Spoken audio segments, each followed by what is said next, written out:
Good morning, and happy Thanksgiving, everyone. So today's episode is special because we're all gathering around the table with our families, and I want to talk about one thing that keeps families wealthy or causes them to fail. And this is not just a money conversation. This is all about mindset and our legacy conversation. And what perfect time besides the Thanksgiving and the holiday times when we're getting around our family tables and hanging out with each other one on one. So, what better person to bring on than my father, Mr. Brent Kessler? Hey, Dad. Hi, everybody. Thanks for having me this morning, Hannah.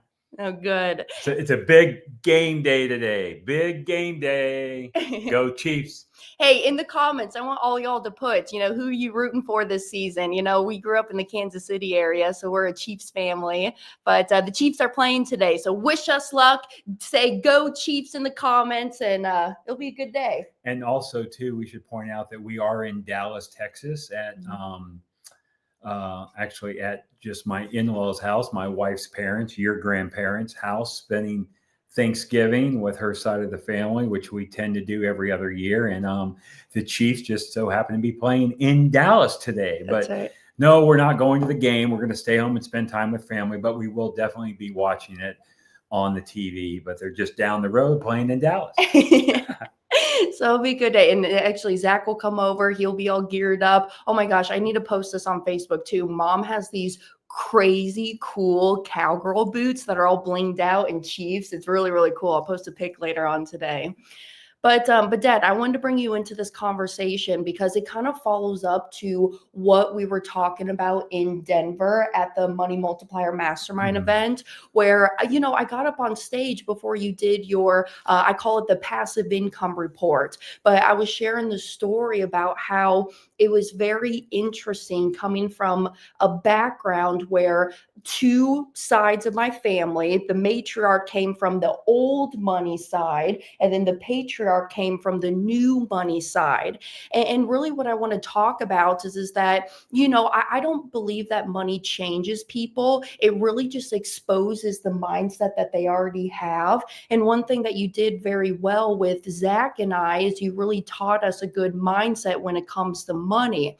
But I kind of just want to go back to you and coming from that new money time. And we're just going to do it briefly, with grandma and grandpa and you growing up in, Pine Island, Florida. And, how you always say that, grandma and grandpa, they have a lot of love, right? They're very loving people. They will give you the shirt off of their back, but they really didn't have a lot when you were growing up. So just briefly, can you kind of explain like your history and like your background when it comes to the money conversations within the family? Yeah, well, no, you're exactly right. I didn't grow up in a very wealthy family with as far as dollars and money, but I grew up with lots of love. And my parents, to this day, they're very loving, very caring, but they were the type of people that if they made $1, they would spend $1.10, right?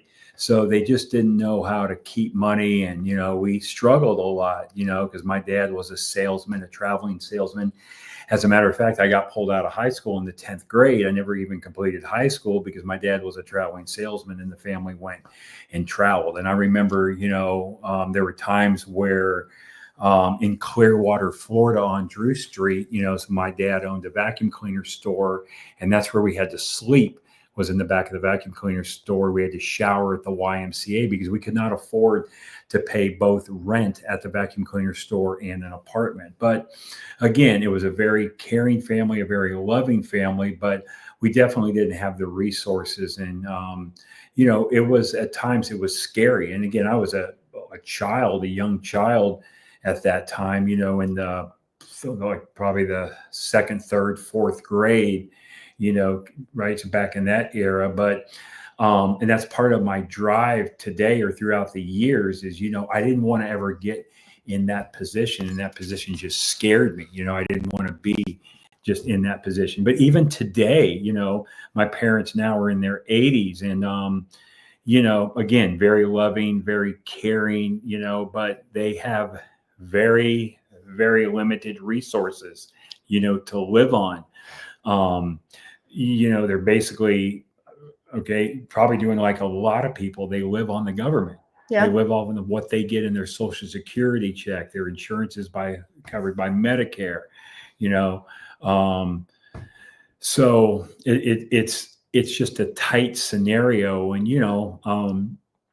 and again, sometimes the family has to help them out. We have to kind of help them out, with stuff. They help us out too. Like they'll come and they'll watch the dog for us or watch the house, and we make sure they get compensated for that time, Hmm. too. But they never gripe or complain about not having this or that. I mean, it's all good, but it's just it's a struggle, and I would just love to see not only them, but, other people that we run across. I'd love to see them be able to have more and keep more and, be able to do more things, especially, as they get older. But I mean, again, it's not everything. Having money is not everything. I just always say it's right up there with oxygen.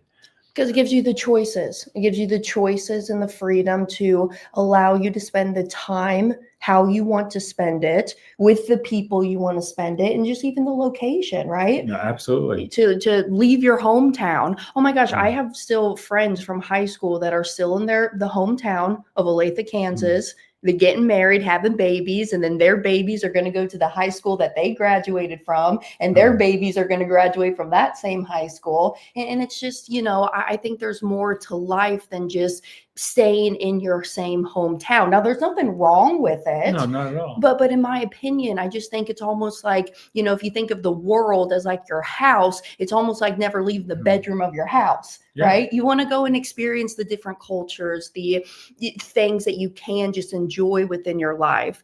So that's kind of Dad's story.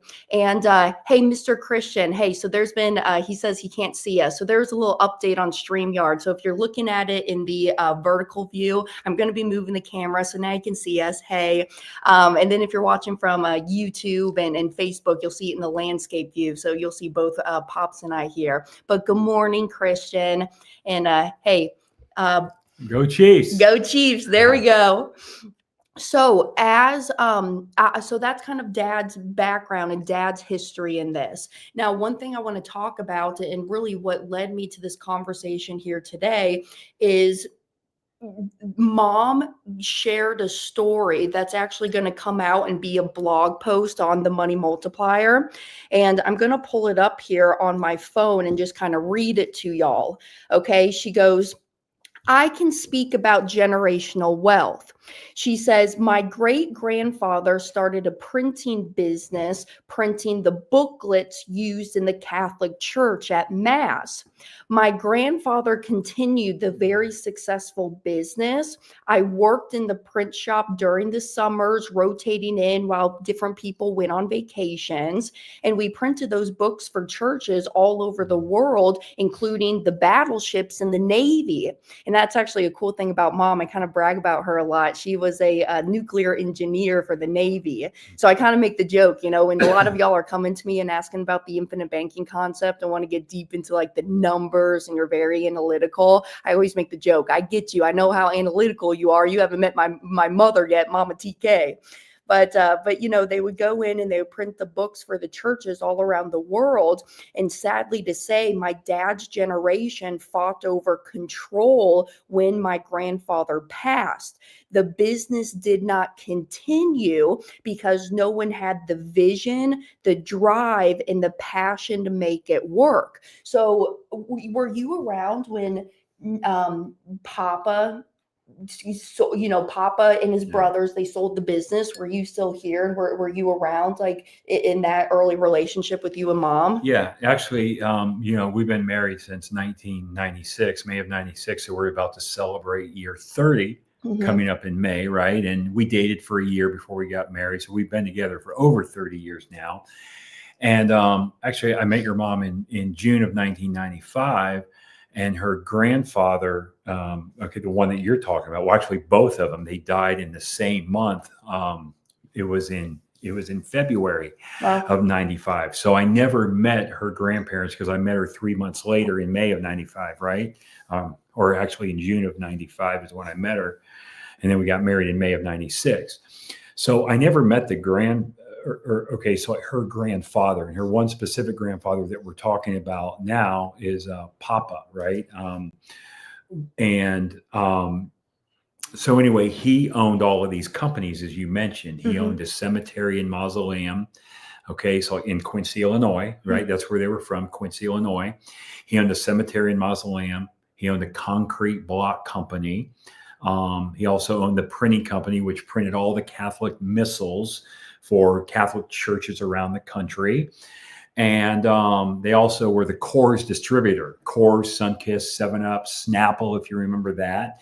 They were the distributor, and they owned all of that. And Papa was the one that really created that.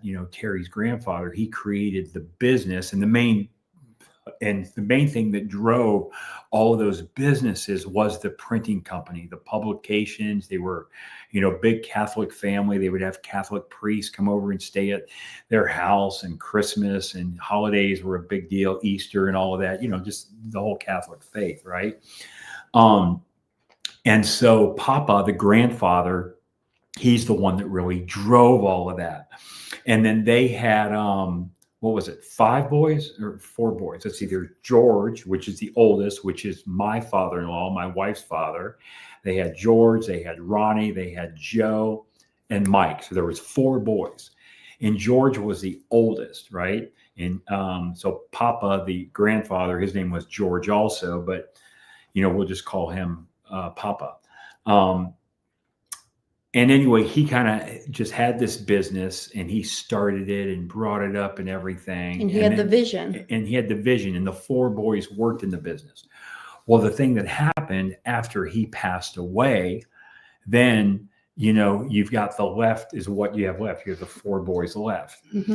And all the 4 boys, from the time that I met them, so this was shortly after the grandfather's death. Because remember, I came into the picture 5 months after he passed, roughly, right? But even at that time, they were already starting to squabble over the business. Yeah. And because they had, would it be fair to say that they had money and dollar signs in their eyes? Is that why? I think it was. And then I think it was like, as far as having one boy get more than the other boy and stuff like that, so it was not a very good family dynamic with money, whatsoever.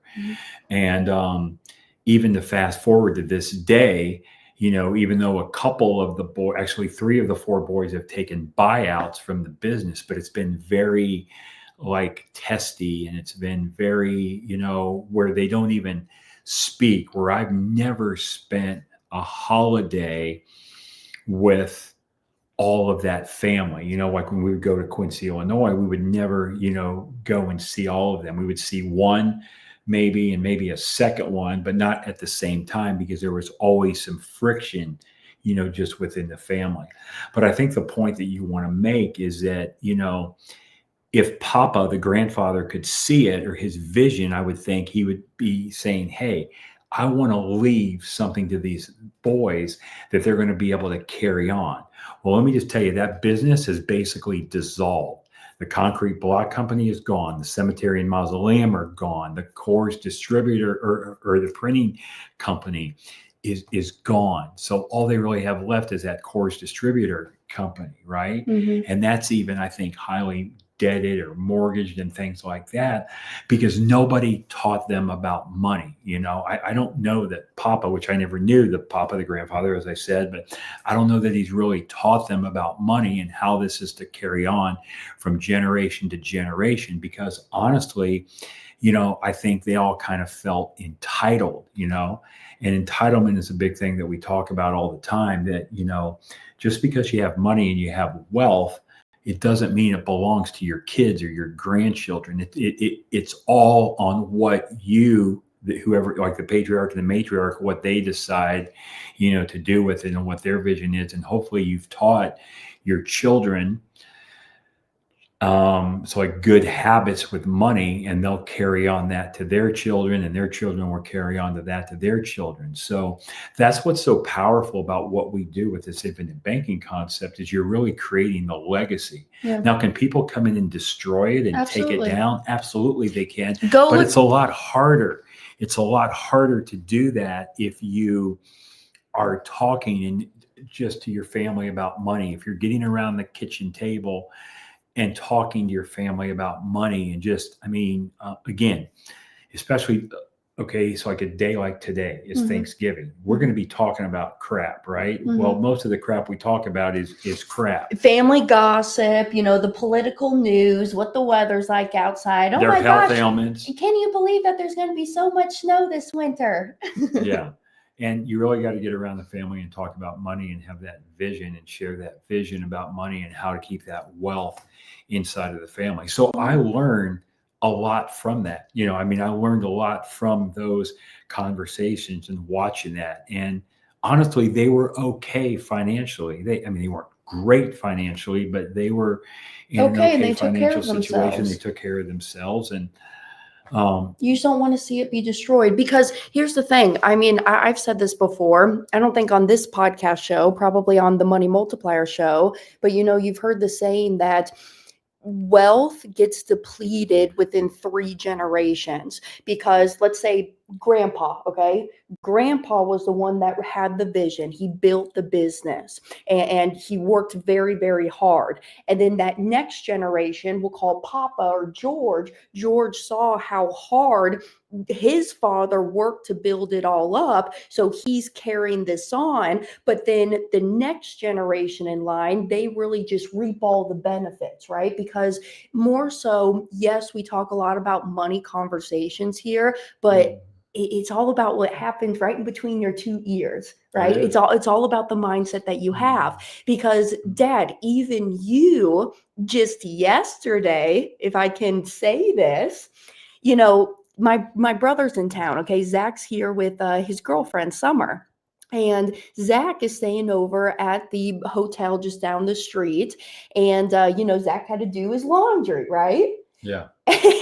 And so Zach, instead of putting his clothes into a bag and coming over here to Nanny and Papa's house to do his laundry, he went to the hotel laundry room and spent $7 to do his laundry over there, right? Which is okay. Okay, it's $7. People are like, Hannah, who cares? It's $7. But at the end of the day, it's all about the mindset. It's almost like, he was just kind of not, he was kind of being a little lazy. Can I say that? He was just kind of being a little lazy, right? And it's like, Zach, you could have saved your $7. You could have taken your girlfriend to a Starbucks, and you can got somewhere in a nice coffee drink for that $7, right? And you do such a good job at teaching us that, because and they've heard the story last week about the Buffalo Wild Wings and us kids not allowing to get soda when we go to Buffalo Wild Wings. But it compounds over time, right? That's why I'm such a big advocate of that app called Rocket Money, because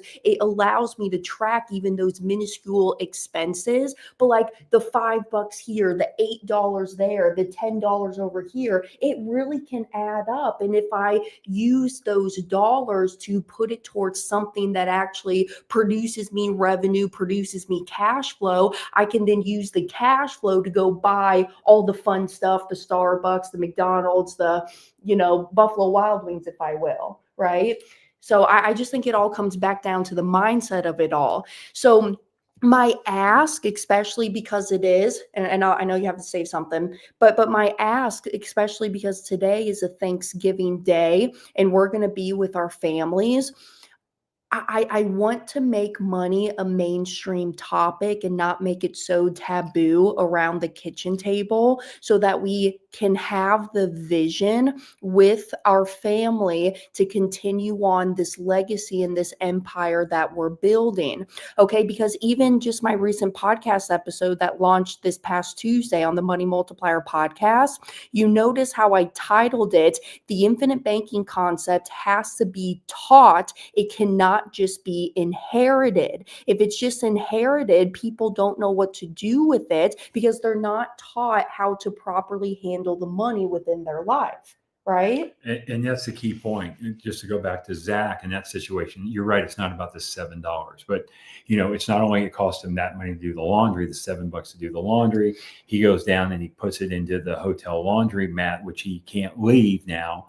hotel because he's got to stay there because after the wash cycle gets done, he's got to put it in the dryer, and he's got to wait because after the dryer cycle gets done, he has to take the clothes out because it's a community thing. People all have to go and use it. So if his clothes are in there, nobody else can use, the laundromat.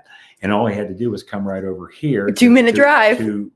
Just to my in-laws' house and be able to do it. But that's not even mentioning the soap that he had to buy and all of that stuff. That was just $7 for the laundry. But it's not about the $7. It's the point of the mindset of why are you spending your money this way? I mean, why are you spending this money? Because remember, the money that you spend on stuff like that, whether it's Starbucks, laundry, whatever it is, drive-through restaurant, it doesn't matter, whatever it is, that money that you're spending, not only do you give up that money because that money's gone forever, right? It's gone forever when you spend that money, but you're also giving up the interest that money could be earning as well. The opportunity cost. Well, and a lot of people don't think that way. They think, well, let me just pay cash. I'm going to pay cash. Well, why do you pay cash? Well, I don't want to pay any interest. But really, you're paying interest when you pay cash because you're giving up the interest that you could have been earning. And that's why the policy is so valuable, because when we put money into the policy, we're able to use the money and still continue to earn interest on the money while we're using it. No other vehicle on this planet that has these features and benefits that you can do that with. So again, it's been a kind of a hard road, or long, hard road, with Zach on a couple of these issues and money, things like that. But I mean, yes, is it all worth it? Absolutely. We just keep plugging in. We keep, talking about it, because just like many of you might be thinking, well, I don't really understand all this stuff about these policies and wealth and the money and how you make money with policies and this and that. And it's okay that you don't understand it. It's all right. But what's the worst thing that could happen if you get a policy? What's the worst thing that can happen? The absolute worst thing that can happen is it's going to grow in value. That's the worst thing that can happen, because they never not grow in value. The type of policies that we design for the infinite banking concept, they always grow in value. So the worst thing that's going to happen is it's going to grow in value. Would that be a bad thing if it grows in value, right? Even if you don't use it properly. And we have people all the time, since we're talking about family, let's get a little deeper into family. We have people, our own family members, that just don't get the concept, or they don't want to have their mind open. They don't want to get in the right mindset. And we're going to be with a lot of those family members today as we eat. And Hannah and I can't really have a conversation about infinite banking because they're just not on board. They're not listening. They're like, oh, well, what kind of scam is that? Or I've heard everything there is to know about life insurance. That'd be a horrible idea, right? But so our own family members will shut us down. I'll just tell you, my father-in-law, my in-laws, my wife's parents do not have a policy. No. I've been doing this for many, many years. They never bought a policy. Never. Other family members that are going to be here today, they know about what we do. They don't have a policy. My brother and sister-in-law, they have one policy, which they just recently got within the last couple of years. 2024. Okay. Yeah. Last year, 2024. And my community knows how long we've been talking about this. Oh my gosh. We've been talking about it since 2012. Since I was a customer of this. When I was a customer of this in 2008, and I started your first policy then. Back in 2008. And I've been just producing as an agent since 2012. So we've been talking about it basically since 2008. Well, even my brother-in-law, just this last week, or within the last 2 weeks, you can clarify the time, but guess what he did? He has a policy with us. Oh, I have policy. I have it. He called. Okay. So the email you have. I have the email. I just heard about this yesterday or the other day. And he calls up his implementation team specialist, which I think his is Larry. On our team is Larry. And go ahead and just tell him what he said. This is my wife's brother, my brother-in-law, that's been around this for years. They've even come, believe it or not. Him and his wife, Sandy, Brad and Sandy, they came to our Nashville mastermind back in 2024, right? But so here's the email that he sends. So, and this is what I was alluding to last week, y'all, on Monday Mornings with Hannah, what I wanted to go over. He says, because Larry, right? So the benefit of the money multiplier and why a lot of people just like to start policies with us is because they get the free service of the implementation team, that they get their own policy tools created. Those tools are being updated every quarter for the life of the policy. And it's a free service that we do for all of our members. And so every quarter, the implementation agent, they check in on that individual. So Larry was doing his routine check-ins. Hey, it's been a quarter. Let me check in on this individual. And how my uncle replied back, he says, all seems to be running smoothly.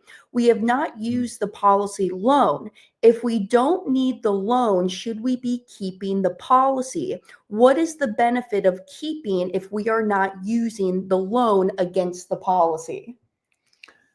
Yeah. So, and again, believe it or not, that's not the only time we get that type of question. Oh, right? yeah. We get a lot of questions. You get different questions. Actually, I can't remember. There was something else that we just talked Just about. this morning. Yesterday we were talking about something and you're like, oh my gosh, yes, I get that question all the time. I can't remember what it is right now. Maybe it'll come to us. But this is somebody that's been around it. They see exactly what's going on. They're closer to us and, right, just a lot of our clients because they're around and they see this. But he's like, well, should I keep the policy if I'm not using it?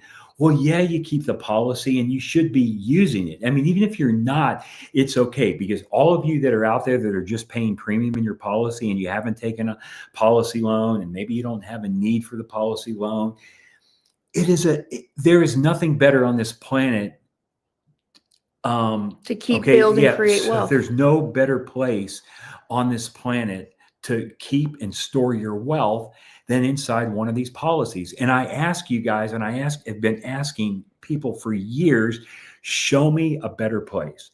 Show me a better place that has these features and benefits. Because remember, this is not an either or. It's not, oh, well, I go out and do a real estate investment or I buy a policy. I go out and buy a car or buy a policy. No.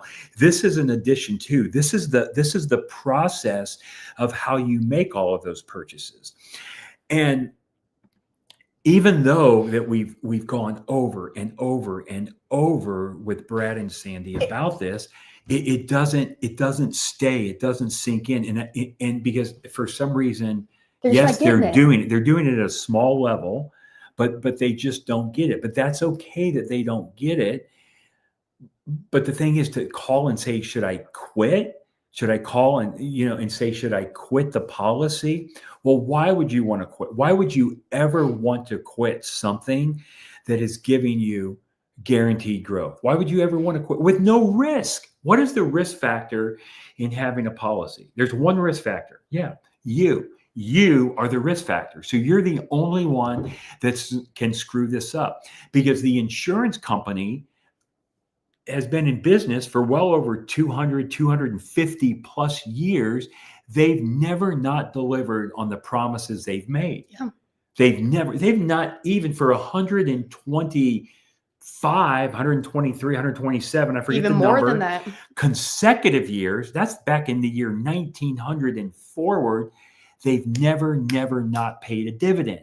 They're still having record-breaking dividends. Now, for those of you that don't know what that means, the insurance company has a guaranteed growth rate in the policy. It's a guaranteed growth rate, assuming there's no dividend. They have a guaranteed growth rate.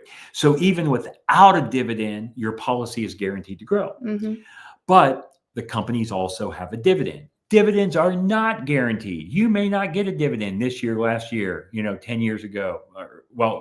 But no, I can't say that 10 years ago or last year, because you've always got a dividend. You remember 125, 127 consecutive years, you've always got a dividend. But we don't know if you'll get a dividend this year, next year, 10 years from now. But chances are you are. Well, the dividend is the extra bonus. It's the extra helping of icing on the cake, the extra cherries in the bowl, right? Yep. So you are not guaranteed to get the dividend, but is there a chance that you're going to get it? Absolutely, you're going to continue to get it. So you've got to look at that as well. And I forget the point I was even trying to make by going to this But it's not, conversation. but it's not even about the interest rate itself. I think people lose the vision that No, it's not. it's all about the control, protection, and thus leaving the legacy. And I think a lot of the times, and specifically too, I mean, there's even infinite banking practitioners out there who kind of even lose that, right? Because they get back into, oh, the numbers and oh, all right, let me show you how to be using this, which is great. We should be teaching how to use this, but we kind of get away from what the foundation is, because we're in a society where we're always taught about rates of return, go and take your money and chase the highest rate of return with the lowest risk possible. Yeah. But it's not about that, because as you have always taught me, but I think you may have learned this maybe from Robert Kiyosaki as I was reading the book, but it doesn't matter how much you make, it only matters how much you keep. That's right. Actually, where did you learn that from? Was it Robert Kiyosaki? Honestly, I don't remember where it was, but it could very well be, or one of my mentors. Anything that I've ever taught, any of my information I've ever put out there, I didn't create this stuff myself. I learned it from someone else, right? I mean, I'm not smart enough to create all this stuff on my own. I've learned it from other people and just kind of broken it down to really see, just what it says. Right. So for example, like if you go read the Robert Kiyosaki book called Second Chance, or the Tony Robbins book, Money Master the Game, they talk about this concept in those books. But the problem is they make it too complicated and difficult to understand. And when people read it, they read right through it, don't really understand it. And people are lazy, just like me. They don't go back to really try to dissect the information, try to dissect it and to figure out what it actually means. They just move on. But you don't have to know everything there is to know about wealth and money to be able to keep the money in your family. If you really want to dive deeper into this, go to pay. Okay, well, yeah. So, okay, the thing is, if you really want to dive deeper into this and absolutely 100% for sure know that all the money that you use in the policy, and so like if you're using the money inside of the policy, the way Nelson Nash talks about it in his book, Becoming Your Own Banker, and you're able to recapture and recycle all the dollars that are currently leaving your family, go look at page 70. We could do a half-a-day seminar, a 2-hour-long, 3-hour-long podcast on page 70 of Nelson Nash's book, Becoming Your Own Banker. It absolutely proves that you're recycling, recapturing the money, and getting all the money back for every purchase that you make. You mentioned earlier about the rate of return. I think that's on page 68 or 69 of Nelson's book. It's not about the rate of return. You see, yes, you're going to get a rate of return on any investment that you do, or a projected rate of return. Even the book that Chris Nagel and I wrote called Mapping Out the Millionaire Mystery, I go in there and I talk about actual rate of return versus average rate of return. It's a big, big, big difference. When you're talking to your financial coach or financial advisor, they're talking to you about average rate of return. Average rate of return doesn't matter. It doesn't matter. It only matters what you actually get. Average rate of return does not matter. But with that being said, I know people are hung up on rate of return. So why not get the rate of return that you're going to get in whatever you put it in? But what about if we also call double dipping is a term that I like to use, and I didn't come up with that. I don't remember who came up with double dipping, but why not double dip and get the actual rate of return that we will get in the policy, and you can call it actual or average, whatever you want, but we also now get the rate of return from the investment that we're getting too. So we're double dipping in our money. And if you haven't followed Devin Burr, if you guys, I don't know if the audience knows Devin Burr. They may. But again, right, you can go to Instagram, Twitter, TikTok, and find Devin Burr under Mr_Burr.com, BRRRR. Devin's a real estate investor in Arizona.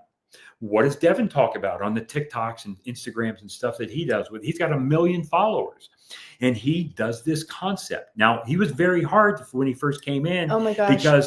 Because he was like, no way, you can't do that with a whole life policy. We got to go IUL, IUL, IUL. That's what he was taught. Yep. You can't do this. And he was out to prove that this was wrong. So he bought a very, very small policy. On his daughter. Very small policy. $100 a month, maybe.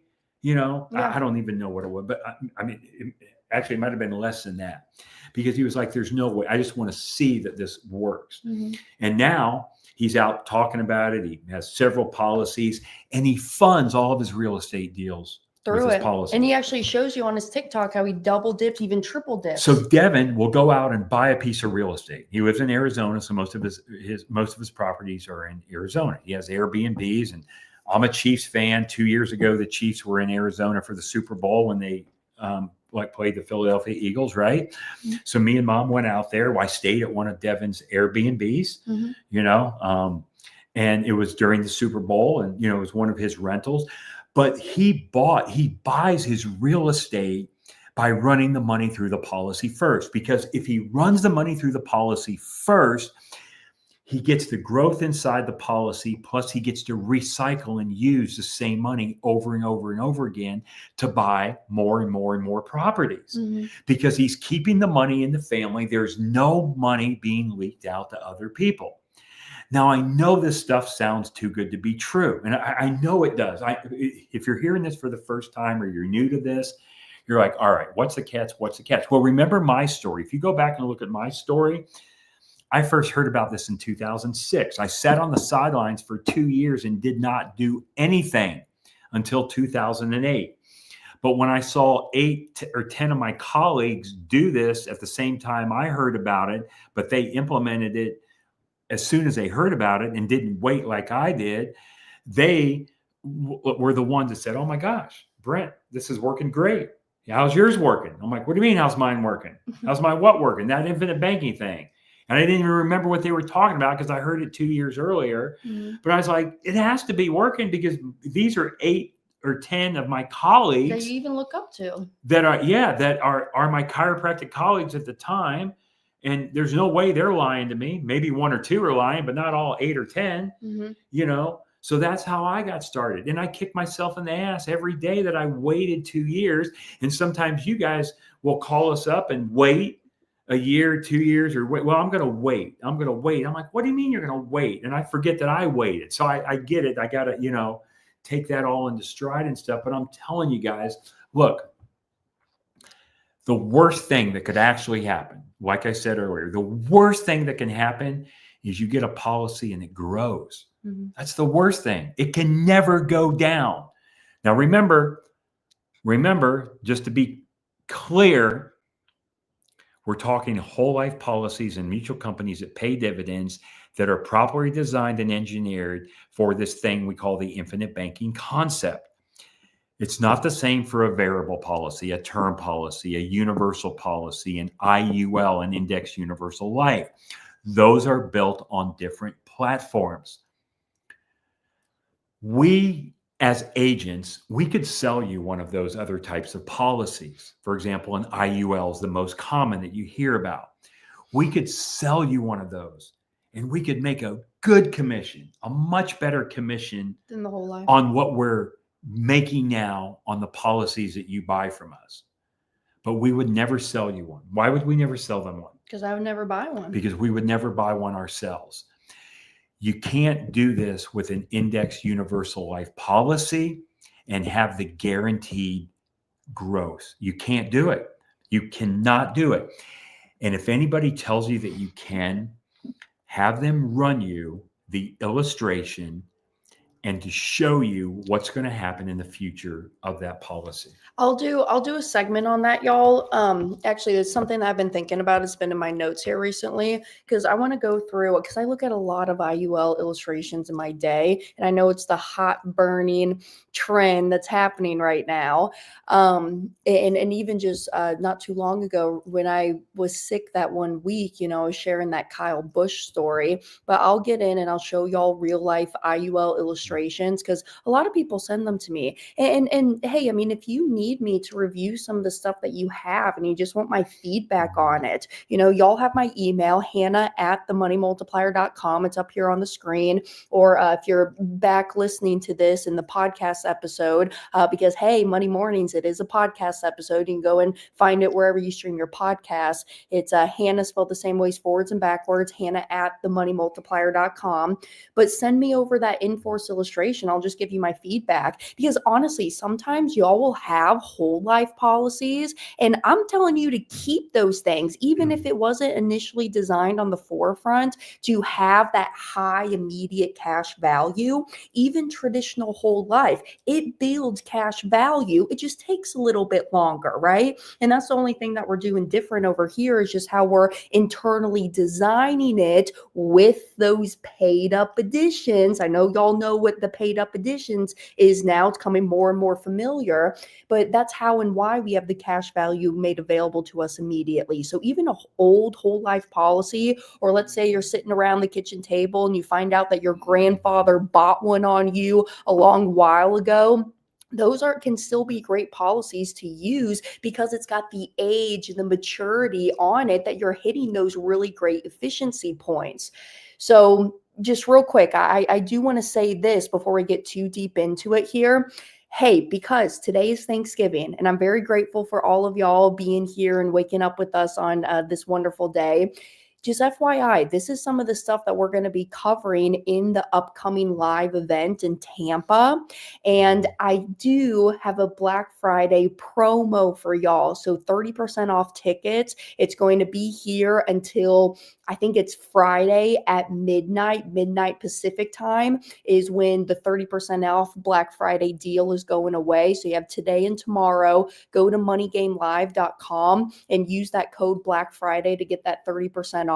But come and join us in Tampa, okay? This is exactly what we're going to be getting into. And I know y'all are having these questions because I get the emails from y'all all the time. So come out and just be with that like-minded people in this community so that you can really build and expand what you are already creating for yourself. Because the whole moral of this whole episode that I really just wanted to get into is that you're going to be here with your family. Y'all are going to be sitting down, having conversations. And instead of just talking and having the small talk is what I call it, you really talk about things that's going to be impactful, that's going to change your life and other people's lives, because that's what it is at the end of the day. I mean, Dad, we get to a point, like I found this in my life just even last year, that I get to a point where I've filled up my cup. I am good. We are happy over here. I can pay my bills. I can do the things that I want. But then now you start to overflow into other people's cups.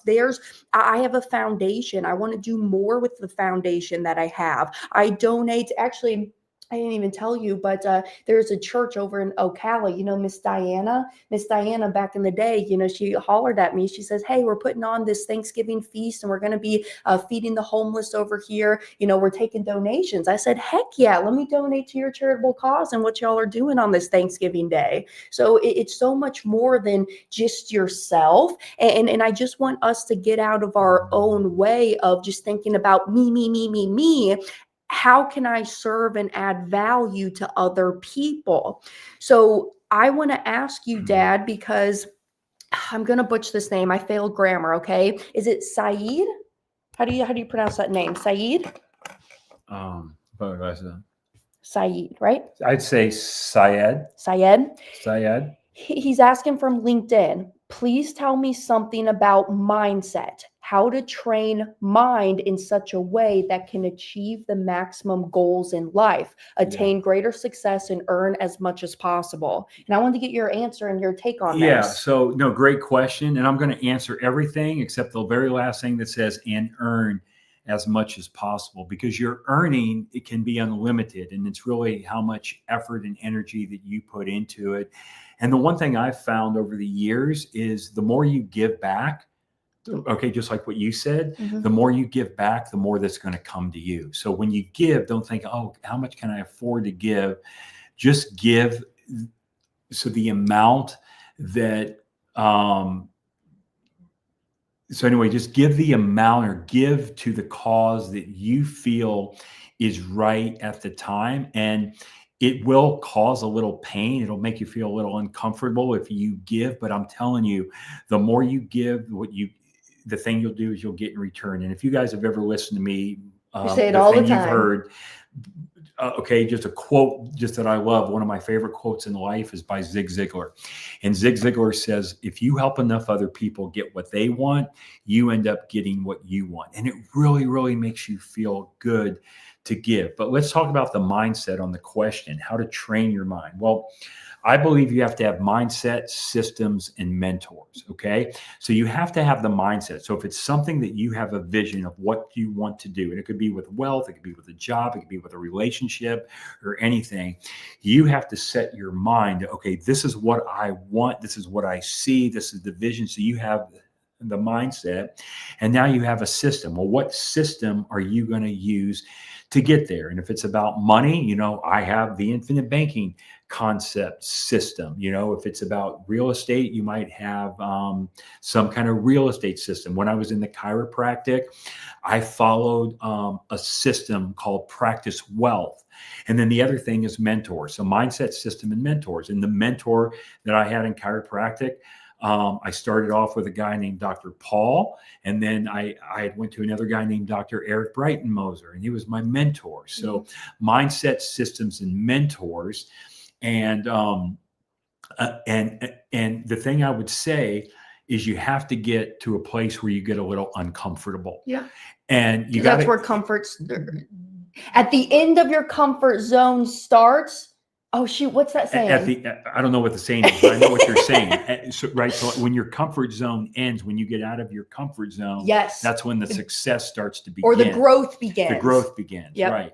So you got to be willing to get out of your comfort zone. You got to be willing to do something a little different. I mean, be moral, ethical, and legal, of course, always. But you got to be an outside of the box thinker. And again, as you're sitting around, especially today and this weekend with your family at Thanksgiving, I'm just going to tell you guys, your family will tear your ideas down. They will rip them down and they will shatter them. Now, they don't mean to do it. They don't intentionally mean to do it. Like if you go to them and say, hey, I got this thing, this infinite banking concept. What's that? Oh, I put money into a whole life policy. It grows. I'm able to use the money for the things I'm buying in life anyway, to pay my debts, pay my expenses. I play honest banker with myself. I pay myself back the same way I would pay a bank back. That doesn't seem right. Dave Ramsey and Susie Orman said that was a horrible idea. Why would I ever do that? You got to be able to be willing to think outside of the box. Okay. This is a paradigm shift. This is not normal. This is not the water cooler Monday morning talk that you hear that everybody is doing. So my son, Zach, your younger brother, that we were talking about earlier, he's a pilot for NetJets. He flies for NetJets. Makes a pretty good income, flying as a pilot for NetJets. NetJets has a great retirement program, great benefits. They have a great 401k plan. Zach puts very little money in the 401k. He only puts enough in that's what's required. They require you, which I don't even think that can be legal, but they require you to put a certain amount into their 401k at NetJets. And that's all he puts in. And he flies every week because he's on a week off a week. So he has a different pilot that he flies with because it's a 2-pilot airplane. So he's usually on tour with him for a week at a time. And obviously they're sitting at the cockpit, flying all over the country, and they're talking a lot. And they talk about this type of stuff, right? So Zach doesn't ever really share too much with them about the infinite banking concept. That's just not him. He's not really talking about it. Yeah, he is a little introverted when that comes to. But when they start talking about wealth and money, all the other pilots will say to Zach, we'll start talking about their 401k. And Zach says, yeah, I don't really put any, I only put the minimum in my 401k. And they're like, what? You only put the minimum? Are you crazy? Zach, are you crazy? Why would you only put the minimum in your 401k? You want to max that thing out. You know how great that 401k is? You know how fantastic that is? You should be doing that. Zach, are you stupid? That's exactly what they're saying to him.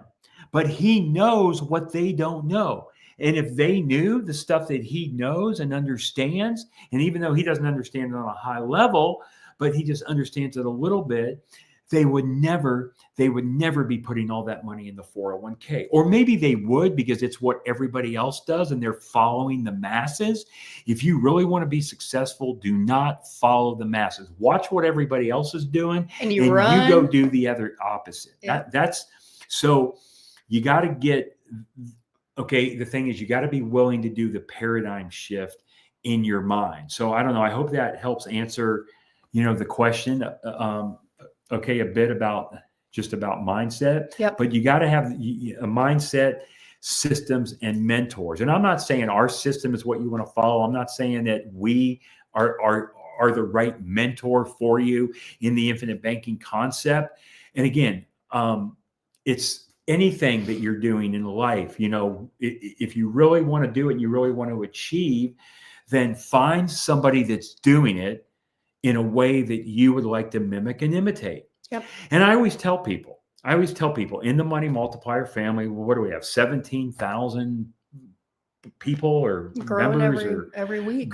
Yeah. And I always tell people, new people that come aboard, I say, don't listen to me. Don't listen to Hannah. Don't listen to Chris Noggle, Devin Burr, our team. Don't listen to what we say. Go out and see what other people say about us. Yep. Go see what our clients say through the success stories, the testimonials. Look at the plan designs, the case studies, And guys, look, I know that we talk about the infinite banking concept because this is what we do. This is how we build, keep, and create wealth. But again, you guys don't have to have this tool to create wealth. I mean, right? I mean, okay, you should, but in my opinion. So you don't have to. And I'm not going to hear. I want you to open that drawer. Yeah. And I'm at my father-in-law's house. Hannah doesn't even know this drawer even exists, I don't think. But yesterday, I'm having a conversation with my father-in-law. He's 91 years old. He'll be 92 in June, right? And he doesn't have a policy. Never bought a policy. Doesn't have a policy. And again, I don't know why. Maybe I'm the dumb son-in-law, and I just don't know. I don't know, but it's okay. It's all right. He doesn't have it. I think it's mindset. It's definitely mindset. But he's not doing bad for himself. He pulls up this sheet. I'm going to throw it to you real quick. All right. And actually, it's right. It's okay. So every day now, at 91 years old, he comes in on a daily basis and he writes down all of his money. He writes down how much he's got in his Edward Jones account. He's got how much he's got in his Wells Trade account, his RBC account, and in his Wells Fargo bank account. Now, this is where his dollars are. This isn't including his house or his cars or his furnishings, right? That he doesn't have a mortgage on at all. That's a whole nother issue. Why have all that stuff paid off? Peace of mind, yes, but why have it all paid off when you could be using that money to make more? But you got to be disciplined. But he has all of this numbers and he's got a total. He's got a total here of what his wealth is.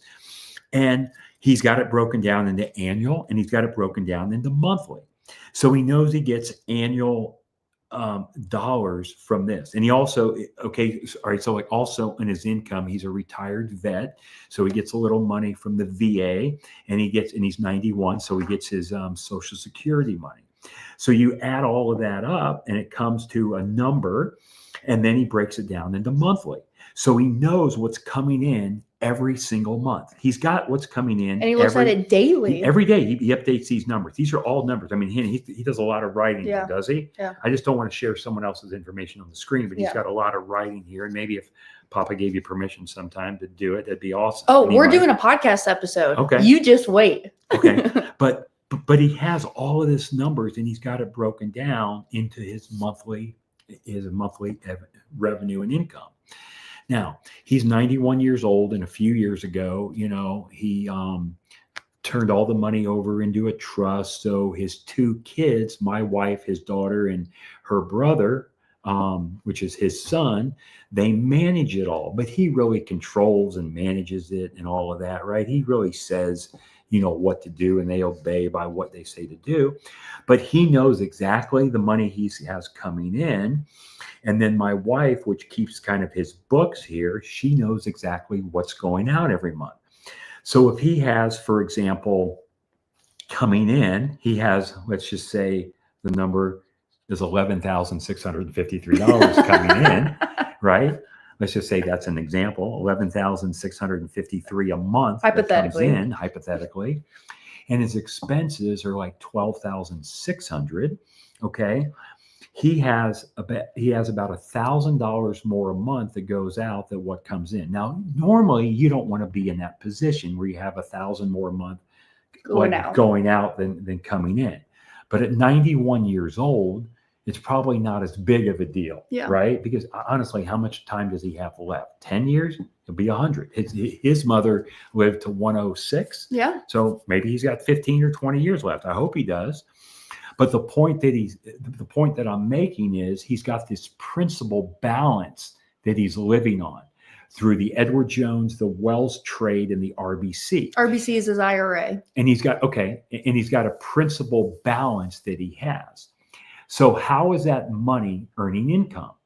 Well, he loves tax-free bonds. Ever since I've known him, he's loved doing tax-free bonds. And we were talking yesterday, and he said, I don't have a tax-free bond that pays me less than 5%. Some of them pay more, but none less than 5%. Well, let's just take a round number of $1 million. I mean, if you got $1 million paying you 5% tax-free, how much is that? That's $50,000 a year. Mm-hmm. Okay? That's $50,000 a year. Now, could your 91-year-old self or parent or grandparent, would they be okay with that? But that's a very safe, secure, again, I don't want to know if I want to call it safe and secure, but to him, it's safe and secure. He knows it. He's been doing it forever. But here's my point. My point is, why couldn't you do and?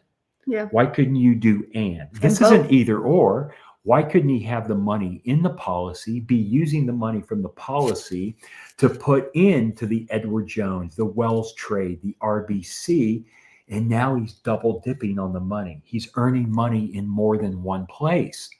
Now he's doing fine, and he's going to be fine with what he's doing. He'll be fine, right? Because his house here, we were just talking about his house, and he's getting to the point where he may go into assisted living. Mm-hmm. Not really that he's ready for it yet, but his wife, which is my mother-in-law, my wife's Nanny. mother, we call her Nanny. She's 3 years younger because he was born in 1934. She was born in 1937, so she's 3 years younger. But she has dementia and Alzheimer's. Mm-hmm. She has a good long-term memory, but not a great short-term memory, right? She'll ask you the same question. What time is it? What time is it? Hey, Hannah, how'd you get here? Did you drive here? Did you fly here? And she'll when you ask leaving? But she has a great long-term memory.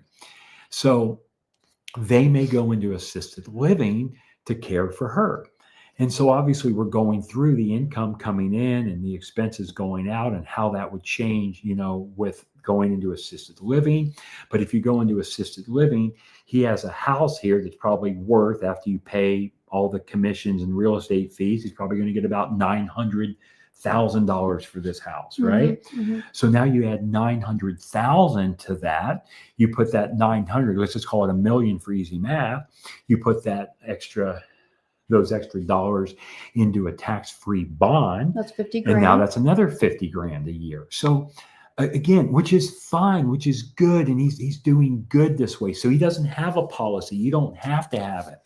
But why not get it from both places? Why not keep the money in the family? And then and again, look at this. Here, just pull that whole stack out. Okay. Pull the whole stack out. I was going to show them. I'm not going to show them the data. But mention, look, every day, this just goes back 2 months. This is his everyday stuff. Every day he comes in here and he writes these numbers down on a sheet. 91 years old, and he's keeping his mind. He's keeping his mind fresh. And I was telling my wife, his daughter yesterday, I'm like, I'm so glad he's doing that, because you got to keep your mind fresh, because whatever you don't use will deteriorate. And here's another thing that I think is important, because I was looking through some of his numbers, and I was even looking at it over the last few years, and the principal balance that he has today is very similar to the principal balance that he had 3 or 4 years ago. Well, and some of it actually net change minus 62. Because again, it's because he's all he's doing is he's not overextending. Yeah. He's not breaking what we call Parkinson's law, which after you experience a necessity, once you experience a luxury, it becomes a necessity. He's able to live below his means. Mm-hmm. And he's not applying the infinite banking concept at all to any of this. None of this. So I just want to tell you that you don't have to have a policy to do this, but it just makes it go a little faster and a little better when you do. Yep. And the last point I want to make on this is that I was taught by a mentor once, if you track your stats, they will grow. If you track your statistics, like your bank account, your money, whatever, your wealth, it will grow. Okay. If you track your stats and report it to others, it will grow exponentially. And I really have found that to be true. Yep. And that's kind of what Papa, which my father-in-law, your grandfather, that's what he does. He's tracking these stats consistently. And occasionally, like he did yesterday, he's sharing them with others. So I just think it's very important. And even though I don't think we've taught him anything at all, and if we did teach him anything, he hasn't applied anything we've taught him, and I've been around 30 years, not doing this for 30 years, but he still, is just doing a good job with his portfolio. Yeah. Yeah. No, thank you, Dad. So I think it just kind of gets back to, and I just want to say this one thing, what would be really cool though too, what if Papa did have a policy? Death benefit, tax-free death benefit, which we don't even talk a whole lot about, but it is on the policy and it is important as well. And so, there could even be more wealth that's left to the family to then carry on to that next generation. And here's the thing too, this is why it's so important. Talk with an estate attorney, estate planner, set up the trust, that for yourself, have the trust own policies, be the beneficiary of policies, because if you're really concerned that the wealth is going to diminish, you can protect it within that trust, right? Yeah, well, let's talk about that for a minute, because that's really important point. See, here's the thing with all the stuff I just shared with you about what Papa's doing, after he dies, graduate, whatever word you want to use, right? When that happens, what does he have just to carry on to the next generation? He has that number that he has with all of those things I just told you, RBC account, Wells Fargo trade, Edward Jones, and he'll have the asset in the house or whatever, wherever that is at, whether it's $100 or $1 million or $2 million at that time, right? But that's it, because there is no policy. I think he's got a very small policy that'll probably cover his funeral and burial expenses, right? That's how small it is. And that's what people are taught. A lot of people are taught, just get enough insurance to cover your funeral and burial expenses, so you don't burden your children. Well, I'd rather you have a whole life policy and burden me. But the point I'm making is that when he passes, when him and Nanny pass, the only assets, the only wealth distribution is going to be what I just mentioned. If he would have put money into policies, even though we don't really, like you said, we don't talk about death benefit, you'd have all that death benefit money to pass on tax-free to the next generation, tax-free. So me and Mom, me and my wife are really the first generation, because I have children now. My older son has children, so I actually have grandchildren, right? We are the first ones that have really started the legacy, because my parents didn't do it. Mom's parents didn't do it, right? Yeah. So we're really the first ones that are starting the legacy. Now, it's important of how we train our children. It's important how our children train our grandchildren. It's important how our grandchildren train our great-grandchildren, and I'm involved in training, my two grandchildren right now, which is age 12 and 16. Are they really getting it? Do they really understand it? Do they really even care? No. But even when Hannah was small, when she was right, because remember, when I first started my policy was 2008. I was 8 years so old. Hannah was 8 or 9 years old. She was born in 1999. So did Hannah really care or get it? No. But if you talk about it, even though you don't think they get it right now, they do retain some information. Money for food, food for money, money for car. They retain information, and you got to have those talks. And what we have is we have at least an annual family banking meeting where it'll be me, Hannah, Zach, and Sean. All right. Hannah, Zach, and Sean are three children. So, okay, Zach and Hannah are children from Zach and Hannah are children from Terry, which is my wife, which is Hannah and Zach's mom. And Sean is older. He's a child from my previous marriage. He's the one that has two children, which is my grandchildren, which is Hannah's niece and nephew. Thank you. The thing we have is an annual family banking meeting. And on a whiteboard, we put, okay, here's what we have. Here's the wealth. Here's the number. Here's where we have that wealth. Mm-hmm. We have X amount in policies, X amount out in investments, such as, for example, real estate. We have a lending portfolio where we loan money, right? All that money runs through the policy, or as much as we possibly can get. It's not all, because it's impossible to get all your money through a policy, but as much as we can. We continue to buy more policies. We look at the cash value of those policies. We look at the loan balance of those policies. Loans are not bad to have on policies if you're disciplined. No. They're not bad. A lot of people think loans are bad. Remember, banks, the number one, asset class that they have. Yeah. Why did I just lose that trade? Banks. Loans are assets to banks. Yeah, loans are assets to banks. Loans are liabilities to us. That's how we've been taught, right? A loan is a payment, a liability, bad loan. But to a bank, a loan is an asset. Mm-hmm. Well, I mean, okay, if a loan is an asset to a bank, then let's create an asset. Okay, then let's make the loan an asset to ourselves. And that's exactly what we've done. And that's what we've done through this infinite banking concept. Because essentially what we do is we own our own bank. We own a bank, i.e. policy. That's, remember, becoming your own banker, how to become your own banker. You own a bank. No, you don't own a brick and mortar bank, but you own a policy, which is a bank. Can you own more than one bank?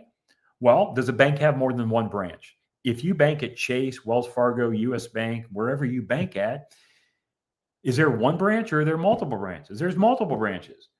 Okay. Can you have multiple branches of your bank? Can you have more than one branches, more than one policy? How many policies do I have? Right now, 29 or 30? 28. Okay. But then you just bought, 29 now. Okay, whatever. 20 plus. How many do you have right now? 8. You have 8? And how old are you? I'm 26. 26. Why'd I have to think about that? That was weird. I mean, right? So that means, I mean, I can just tell you, I'm buying one policy a year or one every 2 years. Mm-hmm. You're buying one a year, maybe every 2 years, maybe 3 years. Zach doesn't even understand all this crap, and he has a few. He has 3. Right? He doesn't really understand. Wait. And we have a famous person just chiming in, Mr. Sean Kessler. Sean, you've got, how many? He's got 5 now. Yeah. Yeah. Banks are the number one purchasers of life insurance policies. Good to see you. Good to see you, bro. He listened. Is that right? So sometimes you don't think your kids listen, and they listen. So Sean's my oldest son, right? We even have a policy on his kids. Yeah.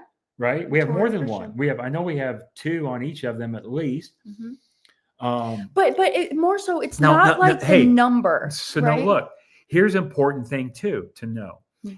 Even though you're not insurable, Sean is not insurable. Sean, that's on here, Sean Kessler, he is not insurable. Why? Because he had a kidney transplant.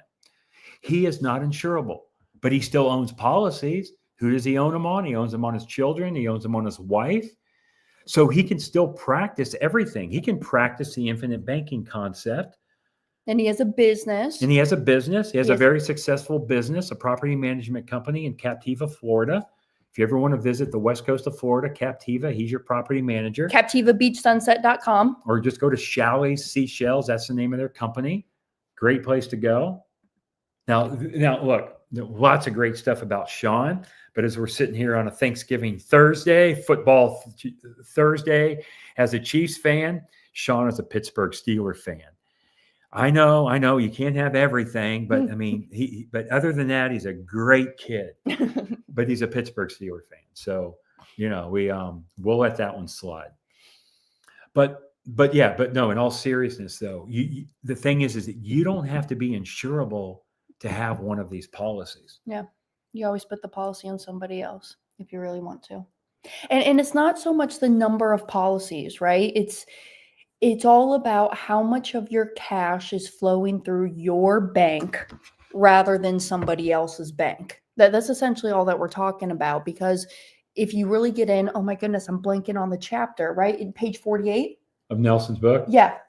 Income and premium should equal, because doesn't all of your money have to flow through somebody's bank? And traditionally how we've been taught is that your money flows through the Wells Fargo, the Bank of Americas, and then from their bank you write checks out to yourself or the utility people, others, and what the banker is doing is they're using your money, making a good living off of it. So all we're doing is we're just flipping that script. I want to make my deposits into my bank, i.e., my whole life policy. And those premiums are my deposits. Yes, it's a payment, but you got to start thinking about the premium as a deposit. And when that premium goes into my bank, now I'm the one who writes the checks out from my own bank. And now, because it's my bank rather than the Bank of America's, Wells Fargo, Chase banks, I'm the number one shareholder, if you will, of my bank. So I make the interest, profits, the dividends that the local traditional bankers would have made on me, right? I don't know. It's not hard, in my opinion. So anyway, let's hone in on that just a little bit about what you're saying, because that's really important. Because the average American spends 34.5 cents of every dollar goes out to interest to someone else, goes out to interest. So that means when you make a house payment, how much of that money goes to interest? It's not your 5% loan. No. You got to look at the actual interest dollars that are going out. It's a 5% interest rate, but you're paying way more than 5%, because if you take your monthly statement, I want you to go grab your monthly statement, look at the last month, and you have a house payment. Let's just call it $1,000. And you have a principal portion and an interest portion. Well, is the interest portion of your total house payment, your total monthly house payment, is it 5% of the total payment? No. It's a lot more. Same thing with your car. Are you paying interest on your car? Do you have student loans you're paying interest on? Are you paying interest on credit cards? Well, again, a lot of you may be higher, you may be lower, but the average is 34.5 cents of every dollar that you spend goes to interest to other people. And what's really important is when you spend that money is gone forever. It has left your family forever. It is gone. So what if we could just keep the money you're that spending? Just the interest portion of the money that you're spending right now. What if you could keep it in your own family bank and it stays in a closed system where there's no money being leaked out to other people? How much more wealth would that generate in your family? I mean, how much more would it generate this year, next year, the year after? Because remember, these numbers are just not the numbers. They compound and compound and compound and compound. They compound on top of each other. And if you're keeping the money in the family, what does that mean? That means you have control over it. Well, yeah, if you're not disciplined, you could screw it up. You could screw it up. But if I'm a betting man, I would bet that you would rather take the risk of screwing up your own money instead of having like Wells Fargo or E-Trade or Edward Jones or RBC or that financial advisor screw up your money. You can do just as good of a job screwing up your money as they can do. But chances are you won't. And this is why you got to get around the campfire and drink the Kool-Aid and watch and learn the content. You're not going to get it all right away. No. You're not going to understand it even in a year, all of it. But you don't have to understand to get started. And here's the thing I would challenge you. Whether you do it with us at the Money Multiplier or you go to XYZ insurance guy that does this, I would challenge you to do this on a very small scale. If you're like, man, I just don't know, I'm scared, do it on the smallest scale that you can. Go out and do it on the smallest scale. Remember, the worst thing that can happen?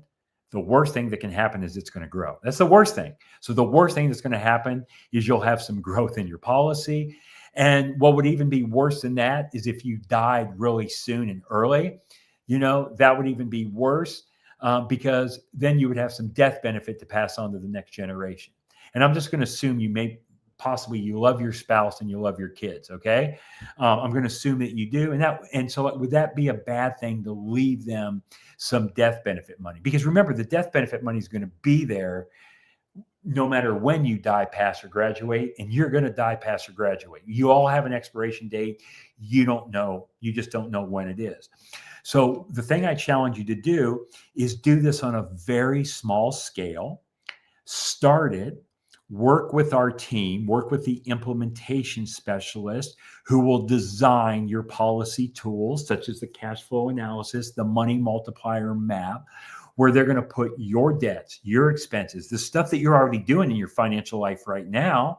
They're going to put that, and they're going to show you how this is going to work based on this premium, this dollar amount that you're putting into your policy, and how you're going to pay those debts and expenses down and off by keeping everything the same. You're keeping it all the same. You're keeping your cash flow the same. You're not working any harder. You're not losing control of your money.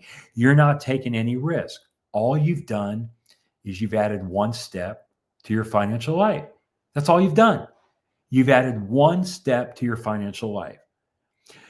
And when you see how that works, and you start to understand it. And if you want to get into the mindset of like, hey, I see how this works and I can see how I'm building wealth through this, whether it's a little bit or a lot, it's up to you. You can choose a little bit or a lot. It's totally up to you. When you see that, what are you going to do? You're going to do what 91% of our clients do. You'll come back and you'll do what? You'll knock on the door and say, hey, you know what? Maybe I should do more than what I'm doing. Maybe I should get a second policy. Maybe I should put one on my children, my grandchild, my spouse. Maybe you are an employer and you have workers. Maybe you should get one on one of your employees. It's infinite. It's infinite how this works. It's not just like one size fits all.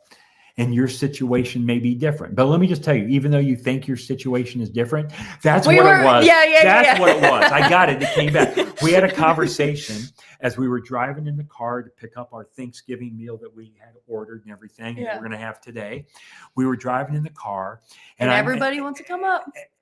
And I mentioned to Hannah, I said, I told her, I don't know exactly how we got to the conversation, but the topic that came up is I said, Hannah, how crazy is it when you're talking to a client, a prospect, and they want to know the details about their individual situation, right? So they want to know the details about their individual situation. And we say, well, this is how it's going to work. See, okay, this is the map structure. It's going to work this way. It's going to work this way for you, the same way it works for Bob, the same way it works for John. And all we're doing is we're using general numbers and the general mechanics of it. And then you tell us, you say, well, yeah, but my situation is unlike any others. Mine is totally different than theirs. I'm so unique. I'm so unique. I'm the special snowflake. That's it. You stole my thunder. Yeah. And that's what I tell them. I say, you are not the special snowflake. You think you're the special snowflake. You are not the special snowflake. Your position is not unique to others. It really isn't. Do you know how many people we talk to? It is not unique. We have not, I can't even tell you the last time we've seen something that was totally unique that somebody else wasn't dealing with. Yeah. Now I understand. And yes, you are unique. The numbers could be different. The numbers are going to be different. And you are special. We are going to treat you. We treat you unique and special. But your situation is not unique and special. It's not. It's just not. So the point is you don't have to understand it all. You don't have to understand everything to get started. Do you think that, let's just use Tiger Woods as an example as a golfer? All right. Do you think Tiger Woods said, okay, before I join the PGA Tour, before I start golfing, I'm going to be super good before I play in a tournament? No, he didn't say that. No golfer does that. You think Michael Phelps did that when he was swimming? No, you start, you build, you see how it works. And if you don't like it, you can go change to something else. How many sports stars? I can't remember. Like even, the guy Sanders, Deion Sanders. I went to high school. Right. Okay. Just with Deion Sanders. Well, I didn't go to high school with him. He was in the competing school in Southwest Florida. I mean, so Deion Sanders played baseball.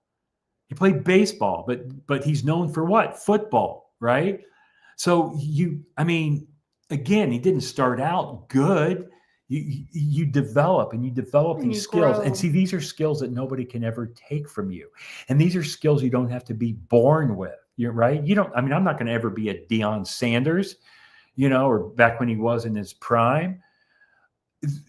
So this is something that everybody can apply. And this is why I say that it doesn't matter if you make $10 an hour or $10,000 an hour. Everybody needs to break the bonds of financial slavery they don't even realize they're in, and start taking control of their own money and wealth. So I'm just going on and on. I'm rambling. So it's good. Hey, bring Zach in here. So you're good. You're dismissed. Tell everybody happy Thanksgiving. Happy Thanksgiving, everybody. Thank you, Thank Dad. you. We appreciate you all. It says, yeah, okay. You read all the comments. Yeah. Oh, by the way, Mr. Dexter said good morning. Oh, good morning. Dexter's on everything that we do. You know how much stuff Dexter is on? Dexter comes to everything. He gets on everything. And I see Tess on there too. Tess is on and Mr. everything Shane. Too. You guys are just, again. And Damien. The thing is, again, okay, the point is that these guys never, ever stop learning. Yeah. They never stop learning. And that's what makes them so advanced than other people, because they're getting around, they're showing up. As I always say, showing up is 50% of the work. And guys, I'll tell you, I've read that book, Becoming Your Own Banker, dozens and dozens and dozens of times. And I try to read it at least once a year. And I'll tell you the time that I read it. And I'm disciplined with this because I read the book. I read the book before we have a big annual event, like a mastermind. I will go back and read through the book because I realize how much stuff I forgot. Mm-hmm. You forget stuff that's in the book. I'm like, oh my gosh, this is so powerful. And I don't even talk about it. And I'm not really even doing it because there's so much stuff. So you can never, ever stop learning. I always say God gave us 2 ears and 1 mouth, so we should listen twice as much as we talk. I'm still trying to learn that skill, but I'm going to get it. And good morning to you, Miss Lisa, as well. Hey, just bring Zach in here just for a second, please. Okay. I'm going to go walk the dog. Okay. So I know we went a little long this morning, so I appreciate all of y'all for being here. Here's just kind of some bullet points of what I really wanted to get across in today's conversation is that, one, money was passed down, but the skills weren't, right? Within mom's, her father's business and the brothers, money was passed down, but the skills weren't. And the dollars made it through, but the discipline didn't. And so thus they had to dissolve those businesses because of that. And you can't really expect your children to steward wealth they were never trained to understand. So that's why it's an ongoing process. So that's why I like to bring my brother Zach into every conversation that we have. Come here, bub. I just want to give people a face to a name because I talk about you a lot. The first thing you got to do is tell them who were. Zach, your shirt. I showed him my shirt. Show him yours. It's Chiefs game day. That's right. So anyways, thank you. And if you're not a Chiefs fan, you have to pay extra in policy premium. That's right. That's right. We actually charge if you're not a Chiefs fan. All right. Do you want to say anything, or are you good? I just wanted to give people a face to a name since I talk about you a lot. No, I'm good. Okay. Well, thanks for being here. You're good. You can go. I'm gonna go walk the dog. You have no question to ask him? No, not right now. He's doing a good job, though. Exactly. I was telling him about your NetJet story, about how you're flying with all the pilots, and they think you're crazy for not putting money in your 401k. Yep, that's true. But it's because you know more than they did. Yeah. They just don't understand. Not that right. I mean, it's not that you know more. They just don't know this. They don't know there's something else out there. Yeah. But now I think that sometimes you get so frustrated with it that you don't even talk about it anymore. Just because it's the fact that I'm a younger pilot. Yeah, 24 years old. They don't want to. And what possibly could you know about money at 24 years old? Hannah, you're 26. What possibly could you know about money that a 50, a 60, 40-year-old doesn't know? What possibly could you know more? But you know what we call that? We call that the arrival syndrome. Right. As Nelson Nash always teaches us, you can never hit that arrival syndrome. You can never stop learning. You got to be a sponge. Even if you kind of think, hey, this seems a little weird, but let me just listen. Doesn't mean you have to apply everything that you learn, but at least just be open, right? That's what's about the mindset that's going to affect your money too. Absolutely. So, all right. Thanks, bub. Love you. All right. Thanks. He hates that stuff. All right. So as I finish it up here, I'm just looking over my notes of things I wanted to get into today. Here's a good little one. I was writing, wealth is not what you leave to your family. It's what you leave in your family. So, just to sum it up, today's the perfect day to talk about the mindset, the discipline, the gratitude, the purpose even, right? What is the purpose? Why do we go out here and build and spend all this time, energy, and money doing the things that we do, right? You got to lead with intention. I know somebody in the comments said that wealth has to be intentional. And let me tell you, I actually put that on my vision board. All right. So my girlfriends and I, we get together once a year in November, and we're just up at Sadie's house. A lot of y'all who are here with the Money Multiplier, y'all know Sadie. She's a part of the application team. She's a best friend of mine since high school. Grew up in Kansas City together, but now live in Florida. And one of the comments that I put on my vision board is that we need to live with intention. So that's a huge one, because I just have a firm belief that time is the only resource that we can't get back. And I don't want to spend my time chasing the next dollar and then waking up when I'm 65 years old thinking, what did I do with all of these years in my life? So I want to lead with that intention. And so that's why even this next year, a lot of people who throw events, they've been asking me to come out and speak. And I've been turning down some events because I'm like, hey, this just doesn't align with my core values. And I would rather go do other things and other aspirations that I have and things that I would like to do. So no, I'm not going to do this event this year. I'm going to go and do this instead, right? So it's just really taking back that freedom for yourself, being intentional with the decisions that you're making. And so when you're sitting there, talk about the purpose, talk about the family unit, and then really discuss the empire that we're building together. So I challenge y'all, don't you get into the small talk. Instead, talk about the legacy, talk about the family mission, the family values, and in my humble opinion, start talking about the family bank. So thank you, y'all. I know we've been on here for almost about an hour and a half now, so I appreciate all of you. Mac is saying, happy Thanksgiving. I need to reach out to you again to get started. Hey, Mac, if you want, send me an email. Just FYI, I may or may not reply today. We'll see. Just going to hang out with my family for a little bit, but definitely tomorrow I'll be back on my emails. So shoot me an email, hannah@themoneymultiplier.com. Miss Christine, good morning, Christine. She says, Hannah took the time to answer some questions I had on my first policy. Absolutely. It was a pleasure to work with you. And we're still talking. We're still getting through those questions. And Mr. Dave, good morning, Dave. You're always on here too. He says, the companion is great to talk about with family. Oh, yes. Speaking of, I'm not going to get up just because this chair's in my way, but up there on Papa's bookshelf, there it is, companion book. So that's a great book as well. If you have little ones, we actually have a new addition to the family. So her name's Virginia. She's my cousin's baby. She's 6 months old. So I sent out a group text as we were coming out here to Texas. And I said, hey, I get first dibs on putting a policy on Virginia. Please and thank you. And Uncle Brad says, hey, get in line. So Companion Book is a children's book that Chris Noggle and I wrote together, talking about money with the children of the family. So that's a great resource.